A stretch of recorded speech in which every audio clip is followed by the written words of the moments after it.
నిలబడితే ఆ ద్వారం దగ్గర నిలబడి ఈ దేవుడు అడుగుతున్నాడు నిన్ను, ఫలానా ఫలానా క్వాలిఫికేషన్ ఉంటేనే నువ్వు లోపలికి వచ్చేస్తావు, లేకపోతే బయటికి వెళ్ళిపో అని అంటాడు. అర్థమవుతుందా? ఇందుకు ఏ క్వాలిఫికేషన్ ఉండాలి ప్రభు అని నువ్వు అడుగుతావు. అప్పుడు ఆయన ఏమంటాడంటే నేను చెప్పిన క్వాలిఫికేషన్ ఉండాలంటాడు.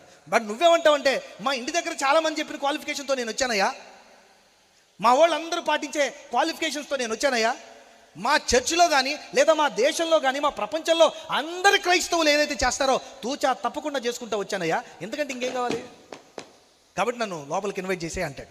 అయితే ఏం చేసావని అడుగుతాను నేను. అప్పుడు నువ్వేం చెప్తావంటే పాట పాడా. ఏం పాడా? వండర్ఫుల్గా పాడా.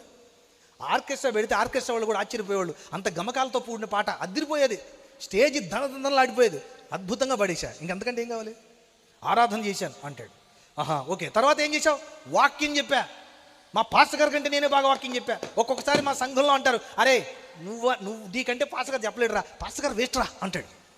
ఎందుకంటే నేనే అంత బాగా చెప్తా. 2 రోజులు 2 రిఫరెన్సులు వారం రోజులు బట్టి ఈ స్టేజ్ మీదకి వచ్చి గొక్క పెట్టి అరిశాను అనుకోండి, అద్భుతమైన మెసేజ్. పాస్టర్ గారు ఎందుకు పనికొస్తాడు? ఇక నేనే అద్భుతమైన స్పీకర్ని. అందుకే చాలామంది మా సంఘంలో చెప్తారు, నువ్వు సూపర్ రా బాబు అంటారు. కాబట్టి వాక్యం చెప్తాను కాబట్టి నాకు పరలోకం ఇచ్చాయి అంటాం. మళ్ళీ ఏం అడుగుతావు అంటే ఇంకేం